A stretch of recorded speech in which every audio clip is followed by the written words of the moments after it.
ঢাকা বিশ্ববিদ্যালয়ের ৩ শিক্ষক ও ১ কর্মকর্তাকে সাময়িক বরখাস্ত করা হয়েছে। পাশাপাশি ৪ শিক্ষককে একাডেমিক ও প্রশাসনিক দায়িত্ব থেকে বিরত রাখার সিদ্ধান্ত নেওয়া হয়েছে। ২৮ জুলাই বিশ্ববিদ্যালয়ের সিন্ডিকেট সভায় অশিক্ষক সুলভ আচরণ ও নৈতিক স্খলনজনিত অপরাধের অভিযোগে এই ব্যবস্থা নেওয়া হয়। এতে সমাজবিজ্ঞান বিভাগের অধ্যাপক doctor Sadeka Halim, nuclear engineering বিভাগের অধ্যাপক ডক্টর মোহাম্মদ শফিকুল ইসলাম এবং অধ্যাপক ডক্টর আফরোজা শেলিকে সাময়িকভাবে বরখাস্ত করা হয়।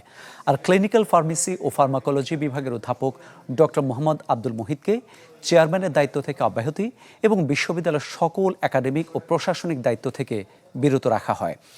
একই অভিযোগে ওষুধ প্রযুক্তি বিভাগের অধ্যাপক ডক্টর আবু সারা শামসুরফ এবং শান্তি ও সংঘর্ষ অধ্যয়ন বিভাগের অধ্যাপক ডক্টর মোহাম্মদ রফিকুল ইসলাম রফিক শাহরিয়ারকে বিশ্ববিদ্যালয়ের সকল একাডেমিক ও প্রশাসনিক দায়িত্ব থেকে বিরত রাখা হয়েছে।